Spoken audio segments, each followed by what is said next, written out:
প্রিয়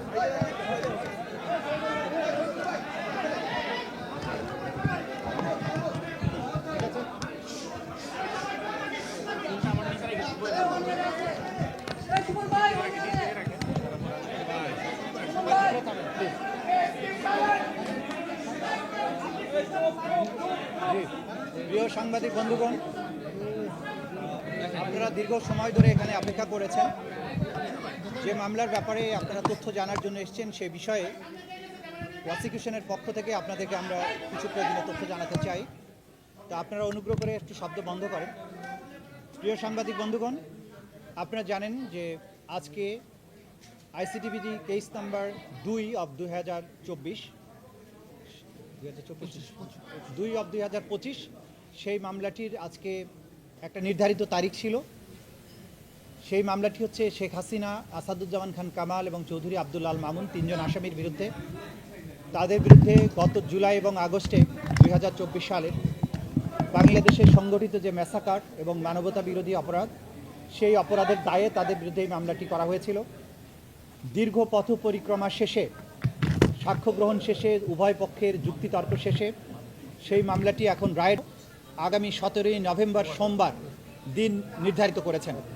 ইনশাল্লাহ আগামী 17ই নভেম্বর সোমবার এই মামলাটির রায় ঘোষিত হবে।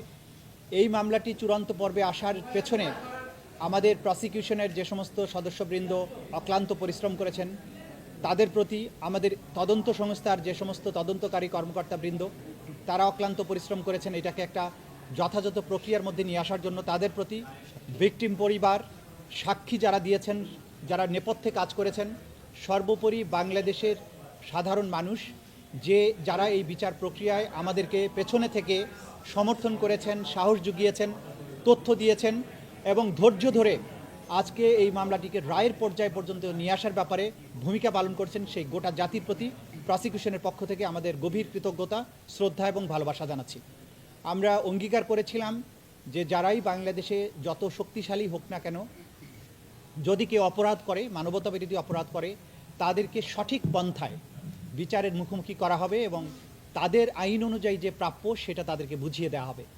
সেই প্রক্রিয়ায় আমরা একটা দীর্ঘ যাত্রা শেষ করেছি। আমরা এখন চূড়ান্ত পর্বে উপনীত হয়েছি।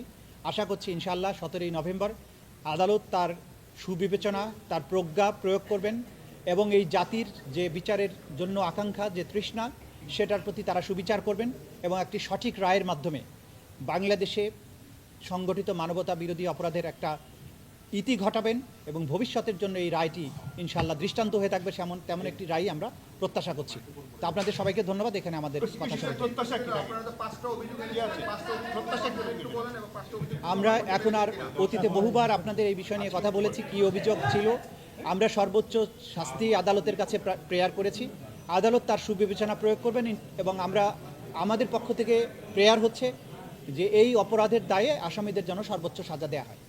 একটু এই রায় ঘোষণার দিন ধার্যকে কেন্দ্র করে দেশে যে পরিস্থিতি তৈরি করা হয়েছে, আপনার কাছে মনে হয় কিনা যে এটি থ্রেট টু জাস্টিস বা এরকম কিছু বিচারকে সরাসরি যদি কেউ বিচার প্রক্রিয়াকে বানচালের জন্য কোনো হুমকি দেন, কোনো কার্যক্রম করেন, ডেফিনেটলি সেটা আদালতের প্রতি, আদালতের প্রসেস, আদালতের প্রক্রিয়াকে বাধাগ্রস্ত করার শামিল হবে। তো বাইরে তারপরেও সব কিছুর ব্যাপারে আমরা আমাদের নাক গলাতে চাই না। আমরা আমাদের বিচার প্রক্রিয়ার মধ্য দিয়ে, আইনের প্রক্রিয়ার মধ্য দিয়ে চলতে চাই। দেশে সরকার আছে, রাষ্ট্র আছে, জনগণ আছেন, তারা সব কিছু ভালো বোঝেন এবং যারা উস্কানি দেবেন, যারা সন্ত্রাস করার চেষ্টা করবেন, সেই ব্যাপারে আইন অনুযায়ী রাষ্ট্রের পক্ষ থেকে পদক্ষেপ গ্রহণ করা হচ্ছে, ভবিষ্যতেও হবে। আর যে জাতি ঐক্যবদ্ধ থাকে, জনগণ যখন জেগে থাকে, সেই দেশের ভাগ্য নিয়ে সেই দেশে নৈরাজ্য করার সাহস, শক্তি কারোরই কোনো দিন ছিল না, হবেও না। আমরা বাংলাদেশের জনগণের দেশপ্রেম, তাদের প্রজ্ঞা, তাদের ভালোবাসার প্রতি শ্রদ্ধাশীল, দেশের সরকারের বিভিন্ন সংস্থা, বাহিনীর প্রতি আমাদের আস্থা আছে। আমরা আশা করি যা কিছু বিচ্ছিন্নভাবে ঘটছে সেগুলো কোনোই প্রভাব কোনো জায়গায় পড়বে না এবং সব কিছু স্মুথলি হবে, বাংলাদেশ সামনে এগিয়ে যাবে। আমরা দেখছি ওনারা জাতিসংঘে অভিযোগ দিচ্ছেন এই মুহূর্তে, এই সময় এসে ওনারা বিচারটাকে প্রশ্নবিদ্ধ করার চেষ্টা করছেন নানাভাবে। যারা যা খুশি প্রশ্নবিদ্ধ করার চেষ্টা করতে পারেন। অকাট্য প্রমাণ, শক্তিশালী সাক্ষ্য প্রমাণ সব কিছু তুলে ধরা হয়েছে, জাতির সামনে এই বিচার হয়েছে, আইনজীবী নিয়োগ দেওয়া হয়েছে, দুনিয়ার সামনে ক্রিস্টাল ক্লিয়ারভাবে উপস্থাপন করা হয়েছে। সুতরাং তারা যত খুশি প্রশ্ন করতে পারেন, আইন তার নিজস্ব গতিতে চলবে, ন্যায় বিচার তার নিজস্ব গতিতেই চলবে। Thank you. ছিলেন